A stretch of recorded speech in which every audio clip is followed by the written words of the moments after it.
Agora sim a gente conseguiu contato então com o Alberto Bastos Balazeiro, que é Procurador-Geral do Trabalho e que conversa agora conosco sobre essa pandemia, provocada pelo coronavírus, que teve impacto na Justiça do Trabalho. Oi, Procurador, bom dia mais uma vez para o senhor, bem-vindo ao Jornal da Manhã, o senhor me escuta? Bom dia, Nicole, escuto bem. Agora sim, bom dia, é uma satisfação estar aqui no Jornal da Manhã, essa edição, debater um tema tão importante para o mundo do trabalho no momento. Obrigada, nós que agradecemos. Doutora, eu queria começar te perguntando se o senhor saberia nos falar se já existe aí um levantamento a respeito de quais são as principais reclamações, quais são os temas que são tratados na Justiça do Trabalho em relação ao home office. Essas ações se referem a quê exatamente? Nicole, nós já tínhamos um debate anterior à situação pandêmica relacionada ao home office ou ao teletrabalho. E esse debate já provocava demandas judiciais. Tanto que a própria Lei 13.467, a reforma trabalhista, passou a tratar da matéria na CLT, coisa que não havia antes. A temática hoje gira em torno do teletrabalho, que antes ele era residual e hoje passou a ser a regra. Ou seja, você tem uma situação hoje atípica em que há mais trabalhadores nessa situação do teletrabalho ou do home office, quer dizer, trabalhando em casa, ainda que sob controle de jornada, e residualmente o trabalho sendo realizado na unidade da empresa presencial. Essa circunstância gera que debates que já eram próprios da Lei 13.467, limitação de jornada, etiqueta digital, condições de se dar o teletrabalho, os instrumentos do teletrabalho, a cargo de quem. Todos esses debates agora vieram à tona. Limitação a meio de comunicação, como WhatsApp, todas essas matérias que eram objeto de ações pontuais antes, evidentemente, sendo o teletrabalho regra, como está sendo até o momento, em decorrência grande parte da pandemia, essas circunstâncias passam a ser regra também nas demandas judiciais. Então, a gente percebeu um movimento crescente no teletrabalho e um movimento crescente também nas demandas envolvendo o tema. O que a gente precisa diferenciar, e aí é uma questão bem importante, é que o teletrabalho que começou lá em março, com o decreto legislativo número 6, é um teletrabalho provocado por uma emergência. Ele deve ser diferenciado, evidentemente, do teletrabalho como política organizacional da empresa, até para efeito de cobranças e efeito de fiscalização. Procurador, na verdade, essa era até minha próxima pergunta, O senhor falou sobre a emergência. A gente sabe que as empresas, muitas não estavam preparadas, para esse home office, para deixar os trabalhadores trabalhando justamente de casa. Você acha que os juízes, quando forem julgar essas ações, se eles podem levar em consideração também essa questão emergencial? Se existiria, por exemplo, um prazo, sei lá, agora, por exemplo, que já se passaram meses desde que a gente teve o início da pandemia, se houver problemas agora, se eles serão considerados de uma forma diferente daqueles que tiveram início no começo da pandemia. Como o senhor acha que a Justiça vai avaliar essas ações trabalhistas? De início, esse momento da pandemia, que ainda não se encerrou, é um momento do protagonismo do diálogo social, Então, é um momento em que as soluções, idealmente, têm que ser buscadas na conciliação. O teletrabalho previsto pela CLT, pela Lei 13.467, é um teletrabalho de comum acordo.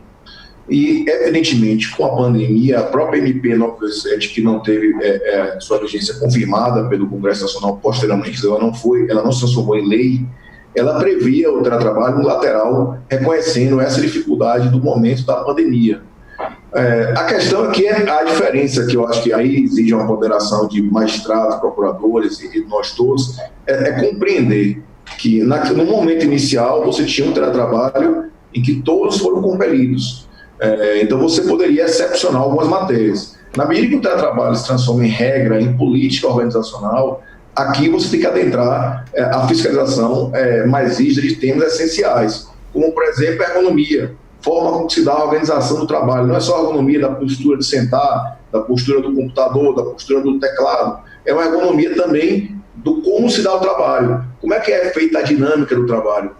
Pela regra da CLT, o empregador teria a obrigação de avisar o empregado dos riscos inerentes a essa conduta. Só que nós temos uma dinâmica agora de regra de teletrabalho. Então, eu identifico que, na primeira fase da pandemia, me parece que haverá algum grau de exame com mais flexibilidade, compreendendo a urgência, e num cenário que nós já nos encontramos, em que há empresas, inclusive, que já noticiaram, já foi amplamente noticiado, de que não pretendem retornar ao sistema presencial por economia, por entender que o teletrabalho apresentou resultados melhores para a sua produtividade. Aqui sim há uma fiscalização mais intensa, como eu havia dito, separar o que é emergência do que é política organizacional e do que é ideia de gestão de pessoas e gestão de produção. E, doutor, também como comprovar a jornada de trabalho e até mesmo as horas extras que forem feitas pelos trabalhadores? Aqui a gente precisa fazer uma distinção também do teletrabalho com o home office, né?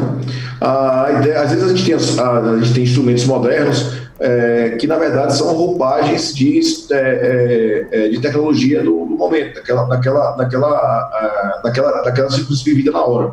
Ou seja, você tinha a questão de limitação de jornada, por exemplo, do teletrabalho, ou do trabalho infantil, do combate ao trabalho infantil, surgiram lá no debate da Inglaterra, lá do século XIX, relacionado ao começo da fase industrial. Então você tinha limitação de jornada, combate ao trabalho infantil. Quando mais adiante você falou em limitação de jornada, você verificou na própria evolução da economia a circunstância do vendedor autônomo, por exemplo, pessoas que estavam em regime que ele faria a jornada própria e que por essa razão não estaria sujeito ao controle. É mais ou menos com as devidas proporções o que a gente identifica, não é que a gente identifica, que a legislação quer identificar uma hipótese de teletrabalho autêntico, que você faz a sua jornada, você não tem o controle, a sua produção é que apenas é cobrada e você tem, em tese, a disponibilidade para poder organizar o seu trabalho. Quando você tem o home office, você tem apenas uma mudança do local do trabalho. Você exerce as mesmas atividades, apenas com controle, apenas na sua casa. Então, essa distinção é importante para poder te organizar com essa jornada de trabalho. Um outro ponto interessante nessa temática da limitação de jornada é que hoje nós temos todos os instrumentos de tecnologia possíveis para poder você verificar o efetivo cumprimento de jornada. O horário de acesso ao computador, o horário que você faz o login no computador, o acesso ao WhatsApp, os telefonemas, tudo isso aí é facilmente rastreável. Então, há inclusive caso, basicamente do home office, que você tem um registro de jornada a partir do ingresso no computador do sistema da empresa. Algumas distinções a gente precisa fazer. Então, a ideia do teletrabalho em si, a ideia prevista em legislação é uma ideia que você haveria disponibilidade. Só que isso aí tem que ser verificado no caso concreto se existe ou não existe a disponibilidade. Certo. E em relação também a luz, telefone, internet, a empresa precisa dar, seja repassando algum valor para esse trabalhador ou então até mesmo pagando propriamente essas contas, a empresa precisa fornecer isso ou não é uma obrigação?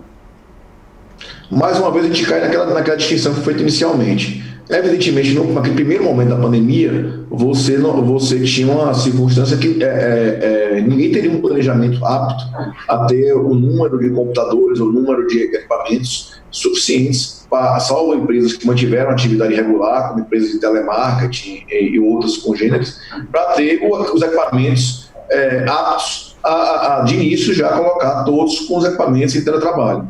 A gente está adentrando a situação da política organizacional. Já há um retorno a atividades em quase todo o país, não há lockdown.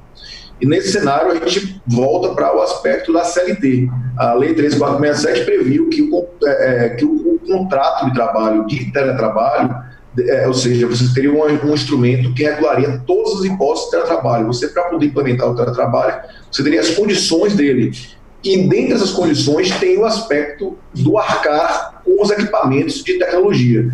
E esse arcar com os equipamentos de tecnologia, a própria CLT prevê que pode ser realizado o reembolso, ou seja, o empregado adquirir e ser ressarcido pelo empregador. O importante é que as condições de teletrabalho estejam em contrato escrito, porque aí você passa a ter, como a CLT prevê, passa a ter exatamente todas as previsões, fazer essa distinção. como política organizacional, parece muito mais lógico o fornecimento de todos os equipamentos. Perfeito. E em relação também a esse número que a gente viu, né, foi uma alta de 270% nessas ações envolvendo a questão do home office. O senhor acha que esse é um número que representa de fato toda essa situação que a gente está vivendo? É um número que ainda deve crescer? E te pergunto também, procurador, em relação justamente a esse novo normal, né, e as consequências, o que a gente deve ver daqui por diante. Por exemplo, algumas empresas já estão estabelecendo home office mesmo no ano que vem, ou estão prevendo que alguns funcionários vão continuar em home office mesmo, por exemplo, com o fim da pandemia, né? O senhor acha que essas ações devem continuar crescendo nesse sentido? No momento em que o teletrabalho deixa de ser um instrumento residual e passa a ser a regra, a tendência é que os debates sobre ele, sobre o teletrabalho, sobre o home office, eles se ampliem. E é difícil dizer se essa ampliação ela ainda tem números maiores. Eu acredito que não, porque a gente tem uma situação hoje híbrida. Há, inclusive, estudos e há práticas empresariais voltadas a manter o empregado alguns dias com atividade na empresa e outros ou em home office ou em teletrabalho em sua própria casa. Então, seria um sistema híbrido. Então, eu acredito que esse número espelhe exatamente o que era residual se transformar na regra.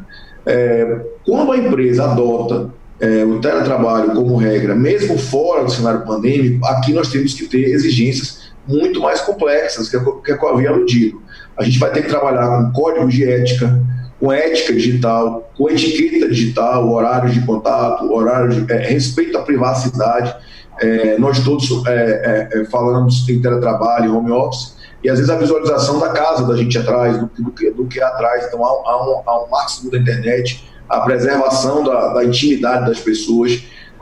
Já repeti aqui a questão da ergonomia, como se dá o trabalho, a organização, não é só a questão da coluna, do teclado, é a questão da organização, como é que é a dinâmica de trabalho. Tudo isso aí passa a ser examinado e passa a ser objeto também de divergência, naturalmente.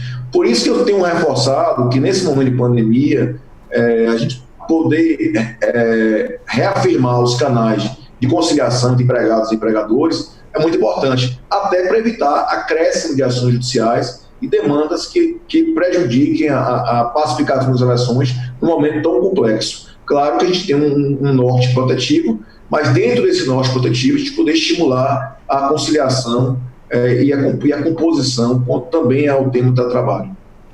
Perfeito, a gente conversou agora então com o Procurador-Geral do Trabalho, Alberto Bastos Balazeiro. Doutor, muito obrigada mais uma vez pela entrevista, uma ótima quinta-feira para o senhor e até uma próxima. Muito obrigado, Nicole. Eu que agradeço pela oportunidade de falar um pouco sobre esse tema tão importante.